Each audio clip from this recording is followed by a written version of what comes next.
የክርስቶስ ንጉሥ ኖቬና ቀን 4 የሰው ልጅ የጠፋውን ሊፈልግና ሊያድን መጥቷልና። ወደ ኢያሪኮም ገብቶ ያልፍ ነበር። እነሆም ዘኬዎስ የሚባል ሰው እርሱም የቀራጮች አለቃ ነበር፣ ባለጠጋም ነበረ። ኢየሱስንም የትኛው እንደሆነ ሊያይ ፈልጎ ነበር። ቁመቱም አጭር ነበርና ስለ ሕዝቡ ብዛት አቃተው። በዚያች መንገድ ያልፍ ዘንድ አለውና ያየው ዘንድ ወደፊት ሮጦ በአንድ ሾላ ላይ ወጣ። ኢየሱስም ወደዚያ ስፍራ በደረሰ ጊዜ አሻቅቦ አየና፣ ዘኬዎስ ሆይ ዛሬ በቤትህ እውል ዘንድ ይገባኛልና ፈጥነህ ውረድ አለው። ፈጥኖም ወረደ፣ በደስታም ተቀበለው። ሁሉም አይተው ከኃጢአተኛ ሰው ጋር ሊውል ገባ ብለው አንጎራጎሩ። ዘኬዎስ ግን ቆሞ ጌታን፣ ጌታ ሆይ ካለኝ ሁሉ እኩሌታውን ለድሆች እሰጣለሁ፣ ማንንም በሐሰት ከስሼ እንደሆኑ 4 እጥፍ እመልሳለሁ አለው። ኢየሱስም እርሱ ደግሞ የአብርሃም ልጅ ነውና ዛሬ ለዚህ ቤት መዳን ሆኖለታል፣ የሰው ልጅ የጠፋውን ሊፈልግ ሊያድን መጥቷልና አለው። የሉቃስ ወንጌል ምዕራፍ 19 ከቁጥር 1 እስከ 10።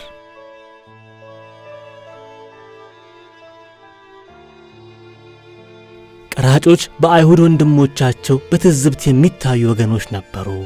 እነርሱም በአብዛኛው ታማኝነት የራቃቸው፣ ከሰዎች ቀረጥ በመሰብሰብ ይሉኝታንና ወገንተኝነትን ሁሉ የራቁ ጨካኞች ነበሩ። ኢየሱስ ማንንም አጥላልቶ አያውቅምና በዚህ ጊዜ ደግሞ የዘኬዎስን ሕይወት ሙሉ ለሙሉ የሚለውጥ ነገር አደረገ። ጌታ ኢየሱስ ዛሬ በቤትህ እውላለሁ ብሎ ያልጠበቀውን ታላቅ ደስታ ሰጠው። ይህ የዘኬዎስ የትሕትና ውጤት ነው። የዘኬዎስ ቁመት ማጠር፣ የሕዝብ መብዛትና ግፊያ ተደማምረው ዝናውን የሰማለትን ነቢይ ኢየሱስን ማየት አይችልም ነበር።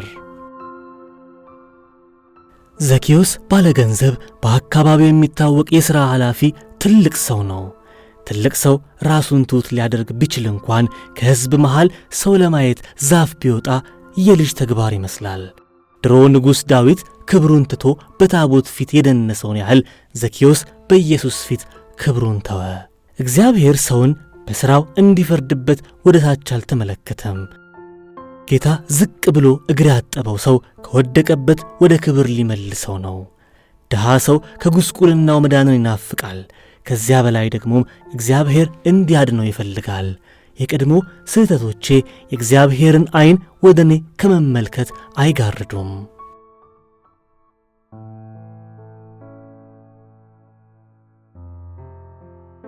አምላክ ከመቼውም በበለጠ ሊጋርደኝ ከነበርኩበትና የተሻለ ከመሰለኝ ደካማ ነገር ሁሉ እንዲመልሰኝ ፈቃዱን በእኔ አኑሯል። የኔ አምላክ የዘኬዎስ ጌታ ነው። እርሱ የልቤን ጉጉት እንጂ የትላንትናዬን ስህተት አያስቀድምም።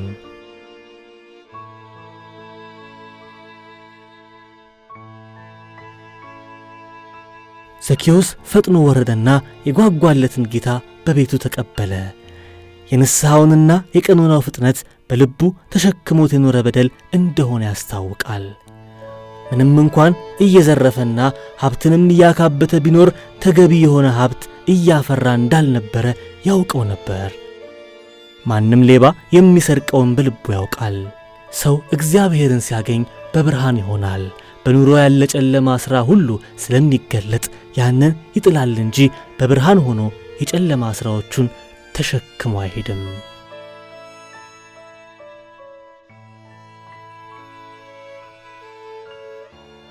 በኃጢአት የተመላለስኩበት ዘመን ሊበዛ ይችላል። ምንም እንኳን የዘኬዎስ እንጀራ በሰዎችም ዘንድ የአደባባይ ኃጢአት ይሁን እንጂ ያልተገለጠ የኃጢአት ልማድ ኖሮብኝ ቢሆን ከጌታ ብርሃን ፊት ለፊት የተገናኘው ቀን እነዚያን ሁሉ እጥላለሁ። ማንም ንስሐ ግባ ተመለስ ሊለኝ ሳያስፈልገው ስብከት ሳይቀድም የኃጢአት ካሳ አደርጋለሁ። ጌታ ዘኬዎስን ወደ ቤትህ እገባለሁ አለው እንጂ በድለሃል፣ ንስሐ ግባ፣ ተመለስ የሚል አንዳች ስብከትና ግሳጼ አላደረገበትም።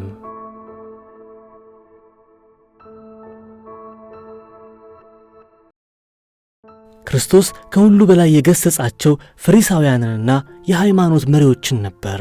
ከሁሉ በላይ የነቀፋቸው ቀራጮች፣ አመንዝሮችንና ከደጅ ናቸው የምትሏቸው ወደ መንግሥተ ሰማያት ይቀድሟቸዋል ብሎ አስጠንቅቆም አስተምሯቸዋል።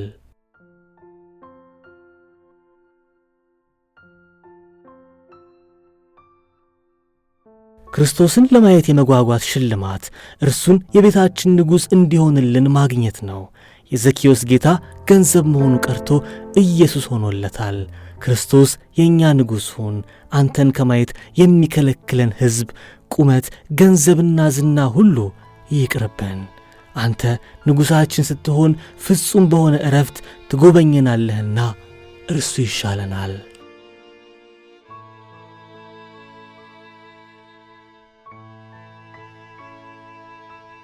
ጸሎት።